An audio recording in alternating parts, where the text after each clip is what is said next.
नमस्कार, मैं हूं रचना सिंह और आप देख रहे हैं कार्यक्रम नेपाल सेंट्रिक। दर्शकों, एक बड़ी ही पुरानी बात है। लोग कहते हैं कि आपके बुरे समय में या संकट की स्थिति में अगर कोई आपकी मदद के लिए सबसे पहले आता है तो वो होता है आपका पड़ोसी।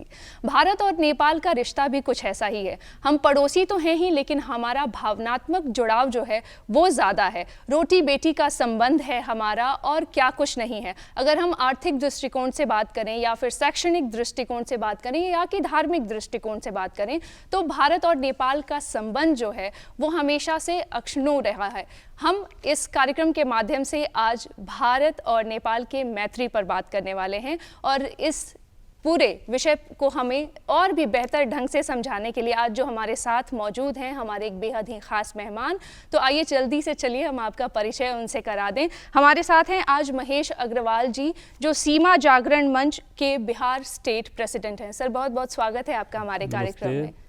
सर, सबसे पहले हम आपसे ये जानना चाहते हैं और ये समझना चाहते हैं कि भारत और नेपाल का एक ऐतिहासिक संबंध रहा है, लेकिन वर्तमान परिदृश्य में हम देखें तो ये संबंध किस तरीके से आगे बढ़ा है और आज के समय में आप इसे कैसे देखते हैं? बड़ा पौराणिक संबंध है हमारा नेपाल के साथ। अगर इतिहास की बात करें, पौराणिक काल की बात करें तो भगवान रामचंद्र की ससुराल आज के तारीख में नेपाल में है, जनकपुर धाम। जनकपुरी नंदिनी हमारी जो है सीता मैया नेपाल से आई है। तो इसीलिए हम कहते हैं कि जमाने से ये पौराणिक रिश्ता हमारा बेटी रोटी का रहा है जी। सीमावर्ती क्षेत्र का कोई ऐसा गांव नहीं है 1800 किलोमीटर में जिसमें नेपाल की कोई लड़की बहू बन के ना आई हो जी, या भारत की कोई बच्ची जो है वहाँ बहू बन के न रह रही हो। तो ये रिश्ता हमारा भारत और नेपाल का है। ये पृथ्वी नारायण शाह नेपाल के जो पहले राजा हुए सन 1800 ईस्वी के आसपास, उन्होंने नेपाल का एकीकरण किया और 1800 ईस्वी के आसपास ही उन्होंने एक यात्रा की थी वाराणसी की। अच्छा। तो वाराणसी में उस समय अंग्रेजों का जो अत्याचार था और भारत भी अपना छोटी छोटी रियासतों में बटा हुआ एक देश था, तो उस अत्याचार को देखने के बाद उनके मन में पीड़ा हुई और 1800 ईस्वी के बाद उन्होंने अपना राज्य का विस्तार करना शुरू किया। तो उनके विस्तारीकरण में पौड़ी गढ़वाल तक पहुंचे, वहाँ सिक्किम तक वो पूर्व में पहुंचे। तो एक समग्र नेपाल की उन्होंने परिकल्पना की। 1814 में अंग्रेजों को ये बात बड़ी चुभ गई। अंग्रेजों ने उन पर आक्रमण किया। उसका नतीजा ये हुआ कि 1816 में एक संधि होती है जिसको सुगौली संधि के नाम से हम लोग जानते हैं। उस संधि में नेपाल के बहुत से भूभाग को राजा जो पृथ्वी नारायण शाह थे उनको देना पड़ा अंग्रेजों को, और अंग्रेजों ने कुछ भूभाग जो तराई का भूभाग है वो नेपाल को दिया। तो ये एक्सचेंज हुआ वहाँ पे भूभाग का। और उसके बाद एक नेपाल में एक और संकट सन 1950 में आता है जी। मैं बहुत लंबा ना करूंगा इस विषय को जी। 1950 में त्रिभुवन सरकार का राज्य था वहाँ पर, यानी पृथ्वी नारायण शाह के बाद की पीढ़ी में त्रिभुवन जी हुए जो राजा महेंद्र के पिताजी हुए जी। तो उनके समय में वहाँ दो व्यवस्था थी। अंग्रेज एक छोटी छोटी रियासत के ऊपर जो थे वो त्रिभुवन थे। तो 1950 में जो छोटे रियासत थे उनको 3 सरकार कहा जाता था। अच्छा।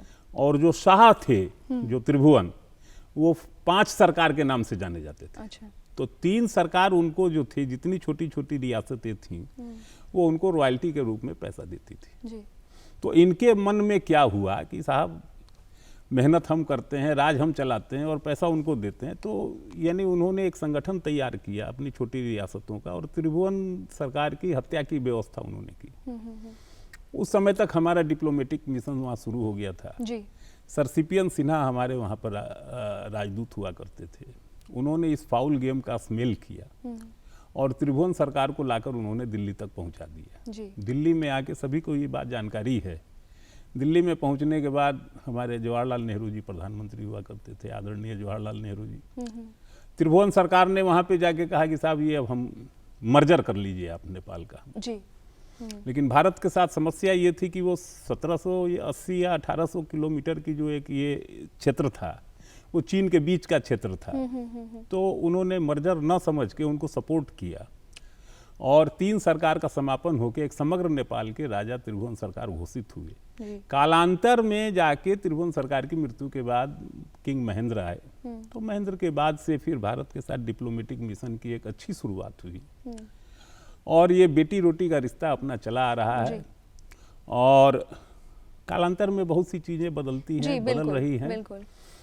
लेकिन आज भी नेपाल को अगर हमें देखना है तो हम नेपाल को छोटा भाई मानते हैं और उसी तरह हम उसकी केयर करते हैं। जी, जी। आपने देखा होगा अभी सन 2015 में जब भूकंप आया, जी बिल्कुल, तो सबसे पहले हमारे लोगों ने जाके वहाँ मदद शुरू की और हमारे प्रधानमंत्री आदरणीय मोदी जी ने जी। वहाँ यात्राएं की, पशुपतिनाथ की का दर्शन किया। जी। मुक्तिनाथ एक दुर्गम क्षेत्र है वहाँ का, जो भगवान विष्णु का की प्रतिमा है, वहाँ बहुत पौराणिक मंदिर है, वहाँ तक गए जो कि भारत का कोई प्रधानमंत्री जी। पशुपतिनाथ तक तो गए हैं, कई सारे लेकिन मुक्तिनाथ और जनकपुर की यात्रा किसी ने नहीं की। तो इससे रिश्ते में और प्रगाढ़ता आई है। जी जी जी, यानी रिश्ता और मजबूत हुआ है। लेकिन हम ये समझना चाहते हैं सर कि भारत और नेपाल के बीच में एक अंतर्राष्ट्रीय संबंध भी है। जी। तो जब हम विदेश नीति को देखते हैं तो उसमें और कौन कौन से आयाम को समाहित करने की जरूरत आपको लगती है? अब देखिए, नेपाल एक बफर स्टेट है। जी। नेपाल के उत्तर में चीन है और दक्षिण में नेपाल के हम भारतवर्ष के लोग। जी। चीन बराबर अपनी वहाँ शक्ति मजबूत करता है और जब से वहाँ प्रजातांत्रिक व्यवस्था हुई है जी। तब से चीन के फुट होल्ड वहाँ मजबूत हुए हैं और वो ब्लैकमेल करते हैं अब राजनीतिक लोग वहाँ के। वो चीन का भय दिखा के कभी भारत को ब्लैकमेल करते हैं, कभी भारत को भय दिखाते हैं, चीन को ब्लैकमेल करते हैं। तो ये एक परंपरा की शुरुआत वहाँ हुई है जो कि नेपाल के लिए खतरनाक है। हम तो उसको बड़े भाई की तरह उसको हर तरह से मदद कर रहे हैं। शिक्षा में मदद कर रहे हैं, हेल्थ में मदद कर रहे हैं, एजुकेशन में मदद कर रहे हैं, साथ में हम ट्रांसपोर्टेशन में रोजगार दे रहे हैं। बिल्कुल। उनके प्रोडक्ट को हम नेपाल में बने हुए माल को बिना शुल्क हम भारत में इंपोर्ट करने की इजाजत दे रहे हैं। व्यापार हम मजबूत कर रहे हैं और आज भी नेपाल का 80% व्यापार भारत से ही है। जी, जी। तो ये बात तो नेपाल के राजनीतिज्ञों को समझनी पड़ेगी कि नेपाल के हक में, नेपाल के विकास के हक में चीन उनके लिए अधिक मददगार होगा या भारत अधिक मददगार होगा। सर, चूंकि नेपाल बहुत सारे अन्य देशों से भी घिरा हुआ है, तो ऐसे में लेकिन हम ये समझना चाहते हैं कि भारत के लिए इस समय भारत नेपाल संबंध को हम साथ में लेकर के जब देखते हैं तो चुनौतियां किस तरीके की नजर आती हैं आपको? सबसे बड़ी चुनौती अभी जो है सीमाई क्षेत्र में डेमोग्राफी का चेंज होना। अच्छा। ये नेपाल के लिए और भारत के लिए भी एक चुनौती है। राष्ट्र विरोधी ताकतें सक्रिय हैं, सीमावर्ती क्षेत्र में सक्रिय हैं और नेपाल के अंदरूनी भाग में भी सक्रिय हैं, जो कि वहाँ की राजनीति को और वहाँ की ब्यूरोक्रेसी को वो प्रभावित करती है। तो ये एक चुनौती है। इस चुनौती को नेपाल और भारत के दोनों तरफ के लोगों को अपने ढंग से उसको समझ के उसका रास्ता खोजना होगा, उसका निराकरण करना होगा। जी जी। सर, कुछ विवाद भी हैं जो बड़े प्रचलित विवाद हैं जिस पर लगातार दोनों तरफ से काम हो रहा है। नेपाल की सरकार भी काम कर रही है, भारत सरकार भी काम कर रही है। हम ये जानना चाहते हैं कि इन विवादों में क्या संवाद सबसे ज़्यादा ज़रूरी है या संवाद से हम कितना कुछ काम कर सकते हैं इस मैत्री को ज़्यादा और प्रगाढ़ बनाने में? संवाद छोड़ के और तो कुछ हो नहीं सकता वहाँ। जी। हम और कुछ कर नहीं सकते क्योंकि हमारा छोटा भाई है, हम उससे बात ही करेंगे ना। ये काला पानी का जो ये मसला आया, ये कोई मसला था ही नहीं जी। ये तो चीन से प्रभावित होकर वहाँ के कुछ राजनीतिज्ञों ने इसको विवाद बनाया। ये अंडरस्टूड बात थी। इसका काम सन 2002 में शुरू हुआ था, वहाँ हम सड़क बना रहे थे अपनी सुरक्षा को दृष्टि में रखते हुए। तो इसको ये कोई विवाद नहीं है। सीमाई विवाद 1-2 मुद्दे हैं उनके जो भारत नेपाल के बीच में हैं। मैं समझता हूँ कि सारे मुद्दों का निराकरण हो चुका है। 1-2 क्षेत्र हैं जहाँ पे है, वो भी मैं समझता हूँ कि आने वाले 2-4-6 महीने में उसका निराकरण हो जाएगा।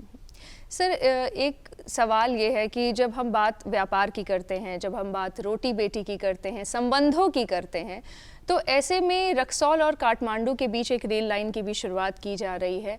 कितना कुछ फ़ायदा इससे मिलने वाला है आगे आने वाले समय में, और संबंध कितने मजबूत होंगे इससे, हम ये भी समझना चाहते हैं। आपकी जानकारी में बताऊं मैं, ये रेल कोई नई नहीं बन रही है जी।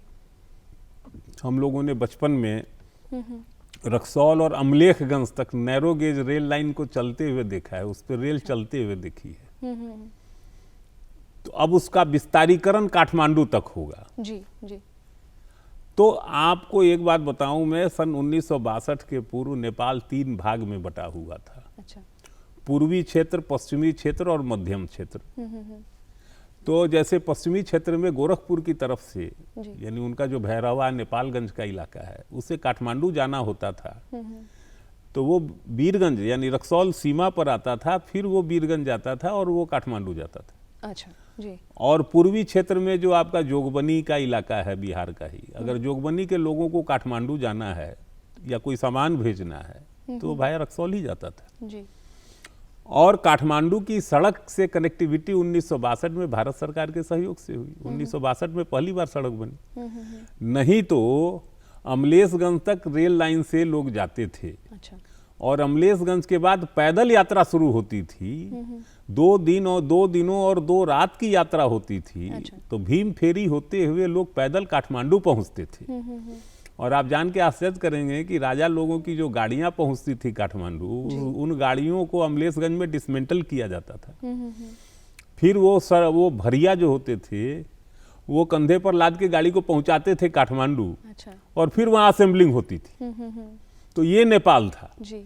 तो नेपाल के समग्र विकास में जितना भारत का योगदान है उतना और किसी देश का नहीं। और देश तो वहाँ पर एंजॉय करते हैं, वो हनीमून ट्रिप के लिए जाते हैं वहाँ पे, और हम एकदम छोटे भाई की तरह भूमिका में रहते हैं और हम उनको बराबर मदद करते हैं। चाहे वो हमको वो गाली भी देते हैं वहाँ के लोग, तब भी हम उनकी मदद करते हैं।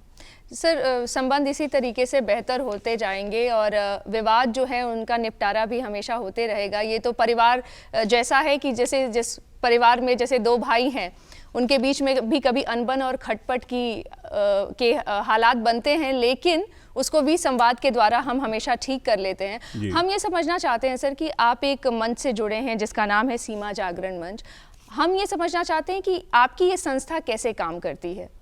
जैसे हवाई जहाज की जो इमरजेंसी एग्जिट पर बैठा हुआ पैसेंजर जी। अन्य पैसेंजरों से महत्वपूर्ण हो जाता है, तो हम ये मानते हैं कि सीमा पर बसने वाला नागरिक जी। वो अन्य नागरिकों से जरा अधिक महत्वपूर्ण हो जाता है। उनको एजुकेट करने की आवश्यकता होती है, क्योंकि सीमा एक ऐसी क्षेत्र है जो जहाँ खुली सीमा है, वहाँ पे ह्यूमन ट्रैफिकिंग जी, नारकोटिक्स ट्रैफिकिंग, ड्रग ट्रैफिकिंग, जी, और वो क्यों होता है कि उनको सही अगर रोजगार न मिले, जी, उनको शिक्षित न किया जाए, वहाँ पे की कनेक्टिविटी अच्छी न रखी जाए, वहाँ के लोगों के हेल्थ का यानी समुचित व्यवस्था न हो, तो हमारी संस्था का ये प्रयास रहता है कि सीमावर्ती क्षेत्रों में रहने वाले हमारे नागरिक जी, क्रॉस बॉर्डर, हमारा काम भारत की तरफ ही अधिक होता है, लेकिन जब भी कोई कार्यक्रम होता है तो उस पार के लोगों को खुली सीमा है, जी, उनको भी आमंत्रित करते हैं और आने वाले खतरों से उनको आगाह करते हैं, उनके लिए रोजगार की व्यवस्था का चिंतन करते हैं, कनेक्टिविटी की चिंतन करते हैं, सरकार को आगाह करते हैं। तो यही हमारा काम है, काम करने का ढंग। सर, हम ये समझना चाहते हैं कि एक भावनात्मक पक्ष भी है हमारा, जो बड़ा ही मजबूत पक्ष है। जब हम धार्मिक दृष्टिकोण से भी जब देखते हैं तो कैसे वो उसको और बढ़ावा दिया जा सकता है, या क्या कुछ उस तरफ और किया जा सकता है जिस वजह से संबंध जो है वो बेहतर हो, और जो व्यापार के साथ जो टूरिज्म जो है उसको भी ज़्यादा से ज़्यादा बढ़ावा मिल सके। अब देखिए कैसी मान्यता है, केदारनाथ का आप दर्शन करेंगे और उनके पृष्ठभाग जो हैं बाबा पशुपतिनाथ हैं काठमांडू में, तो केदारनाथ का दर्शन हो और पशुपतिनाथ का दर्शन न हो तो वो दर्शन अधूरा माना जाता है। ठीक है, तो ये कनेक्टिविटी है हमारी। हमारे 52 जो स्थान हैं माता के जी, सिद्धपीठ हैं, उसमें एक सिद्धपीठ नेपाल में भी है जी, गुह्येश्वरी माई का मंदिर। तो तात्पर्य यह है कि देखिए ये जो तीसरी ताकत जो भारत और नेपाल के बीच में काम कर रही है ना, यही विवाद की जड़ है जी। और यही कंफ्यूजन क्रिएट करती है। आपने अभी बड़ा अच्छा उदाहरण दिया कि दो भाइयों का झगड़ा, विवाद, जी। तो वो विवाद भाइयों में नहीं होता है, वो कोई तीसरा पक्ष दोनों भाइयों के बीच में रहता है, जी। वो विषय वस्तु पैदा करता है। तो वही स्थिति भारत और नेपाल के बीच में है। जी। और इसमें सबसे ज्यादा मजा कौन ले रहा है? चीन जैसे देश, पाकिस्तान जैसे देश जो हैं, इसमें वो आनंद उठाते हैं। तो इसके लिए वहाँ के नागरिकों के साथ साथ हमारे नागरिक तो समझदार हैं, हम समझ रहे हैं, जी। लेकिन वहाँ के नागरिक को भी इस बात को समझना होगा। वहाँ के राजनीतिक क्षेत्र में जितने लोग हैं, सबकी शिक्षा दीक्षा जो भी है सब भारत में है। कोइराला परिवार की सारी शिक्षा बनारस में हुई है। जी। जी। तो सारे लोगों की शिक्षा जब भारत में, आपको जान के आश्चर्य होगा कि नेपाल की यूनिवर्सिटी हमारी पटना यूनिवर्सिटी हुआ करती थी, पटना यूनिवर्सिटी के अंडर में वहाँ कॉलेज चलते थे। नेपाल की सारी पुस्तकों का मुद्रण जो है वाराणसी में होता था, उनके पास प्रेस नहीं थी। जी। उनके यहाँ कोई बीमारी होती थी तो पटना इलाज कराने के लिए आते थे, दरभंगा इलाज कराने के लिए आते थे। तो आज जो भी वहाँ हुआ, बीपी कोइरा वहाँ पे मेडिकल कॉलेज हम लोगों ने बनाए वहाँ पे, वहाँ के बच्चों को हम लोगों ने रिजर्वेशन दे के हमने भारत में नेपाल के कोटे मेडिकल कॉलेज में, इंजीनियरिंग कॉलेज में, MBA में, कहाँ हमने उनको फैसिलिटेट नहीं किया? सब जगह फैसिलिटेट किया है उनको। अब तो उनको उनके समझने की बारी है। जी। जी। और हाल के दिनों में उनको समझ में आ भी जानी चाहिए कि भारत जैसा उनको पड़ोसी मिलने वाला नहीं है। उनको तो भारत पर आश्रित होना चाहिए। जिस प्रकार भूटान की प्रगति हुई, जी। आज भूटान बहुत शांत देश हम समझते हैं, तो भूटान ने अपनी सारी नीतियां जो हैं भारत से मिलजुल के वो अपनी नीतियों का निर्धारण करते हैं। जी। जी। तो नेपाल के लोग भी अगर भूटान की तरह अगर अपनी नीतियों का निर्धारण करें तो उनका व्यापार भी फ्लोरिश होगा। और उनका नेपाल टूरिज्म का बहुत बड़ा केंद्र है, हब है। लेकिन कभी कभी छोटी छोटी बातों से समस्या आती है। जी। जैसे विदेश से अगर कोई आता है, नॉन इंडियन कोई आता है, तो उसको $5,000 वो कैश लेके आ सकता है। अच्छा। तो $5 लाख का मतलब 3.5-4 लाख रुपया इंडियन करेंसी होगी। लेकिन भारतीय मूल का अगर कोई पर्यटक जाता है तो वो तो एक तो बड़े नोट नहीं ले जा सकता है, 100 तक के डोमिनेशन के नोट ले जा सकता है, 500-2,000 का नोट ले ही नहीं जा सकता। जी। उसके अलावा उसकी लिमिटेशन 25,000 है। अब आप बताइए 25,000 रुपया में वो नेपाल जाएगा, यात्रा करेगा, तो नेपाल टूरिज्म के लिए जाएगा, तो उस 25,000 में उसका क्या होना है आज के महंगाई के युग में। जी। तो इन सब छोटी छोटी बातों पर नेपाल की सरकार के लोगों को, भारत के सरकार के लोगों को ज़्यादा से ज़्यादा टूरिज्म हो वहाँ पर, उस पर विचार करना चाहिए। जितना फैसिलिटेशन होगा तो नेपाल के भी बहुत लोग धार्मिक यात्रा हमारे यहाँ करते हैं, क्योंकि वो धर्म आस्था वहाँ बहुत मजबूत है धर्म की, उस आस्था से खिलवाड़ नहीं किया जा सकता। तो फैसिलिटेशन का काम दोनों सरकार का है। जी। उसमें अपनी सरकार भी करे, वहाँ की सरकार जी, दोनों तरफ की जवाबदेही होती है इसमें। जी।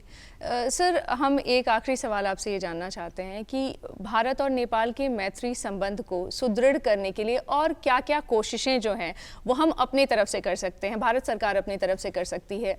जैसे काठमांडू जो रेल लाइन की परियोजना है, जी, उसको यथाशीघ्र पूर्ण करना चाहिए।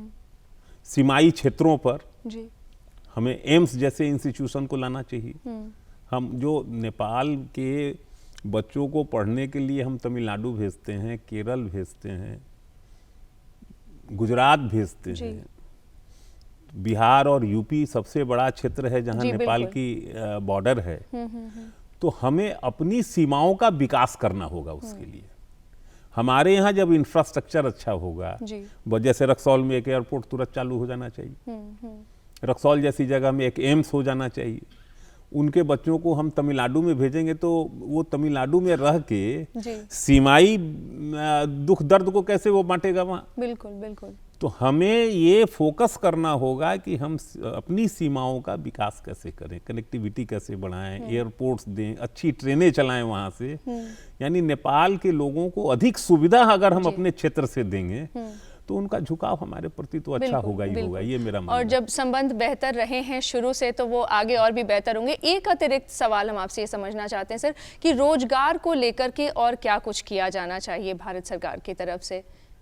भारत सरकार इससे अधिक क्या कर सकती है? जब आपकी सेना में वहाँ के गोरखा रेजिमेंट के लोग जब नौकरी पाते हैं, कम से कम 60 से 70 लाख लोग हमारे देश में नेपाल के लोग रोजगार पा रहे हैं। नेपाल के नागरिकों को हमारे यहाँ सरकार की नौकरियों में काम करने की छूट है जी। समझे कि नहीं? हमारे उद्योग में नेपाल के बहुत से कामदार यहाँ पर काम कर रहे हैं। सीमाई क्षेत्र के बहुत से हमारे कामदार, जैसे बिहार जैसे देश में उद्योग की प्रगति कम हुई है, रोजगार की व्यवस्था कम है, जो बाहर जाते हैं, उसी प्रकार नेपाल में हमारे बिहार प्रदेश के 20-25 लाख लोग वहाँ पर रोजगार पाते हैं। तो ये तो एक दूसरे पर आश्रित हैं। जी जी जी, इंटरडिपेंडेंट हैं ये सब के सब। हमारे लोग भी उधर डिपेंडेंट हैं, उनके लोग भी हमारे ऊपर डिपेंडेंट हैं। तो ये संबंध, ये कोई ऐसा नहीं है कि संबंध कोई टूट जाएगा या कुछ बिगड़ जाएगा, ये तो और मजबूत होना ही होना है। अब रही बात कि जब सीमाओं पर उद्योग का बढ़ावा होगा, हम शिक्षण क्षेत्र का काम करेंगे, सीमाओं पर जब लोगों का आवागमन बढ़ेगा तो स्वतः फुर्त रोजगार बढ़ेगा, डायरेक्ट और इनडायरेक्ट एम्प्लॉयमेंट तो होगा ही जी होगा। जी। और असंगठित व्यापार और बाकी सारी चीजें तो हैं ही सर। जी। सर, आप हमारे कार्यक्रम में आए, शामिल हुए, इसके लिए आपका बहुत बहुत धन्यवाद। तो जैसा कि महेश अग्रवाल जी ने आप लोग को बताया कि भाई ये बहुत ज़रूरी है कि आपको संगठित होना है, यानी भारत और नेपाल के लोगों को संगठित होने की ज़रूरत है, ताकि कोई तीसरी शक्ति जो है वो हमारा कुछ बिगाड़ ना पाए। उसके साथ ये बहुत ज़रूरी है कि आपस में या एक दूसरे पर भरोसा दिखाना बहुत ज़रूरी है। जवाबदेही को भी सुनिश्चित करना होगा। अगर दो देश हैं जिनकी सीमाएँ खुली हुई हैं, ऐसे में ये आपकी भी बड़ी जवाबदेही बन जाती है। सीमावर्ती क्षेत्र में रहने वाले लोगों की भी ये जवाबदेही है कि वो इस संबंध को ज़्यादा से ज़्यादा मजबूत करें और जो छोटे मोटे विवाद या जो छोटे मोटे समस्याएं हैं उनको संवाद के माध्यम से हल करें। कार्यक्रम देखने के लिए बहुत बहुत धन्यवाद। नमस्कार।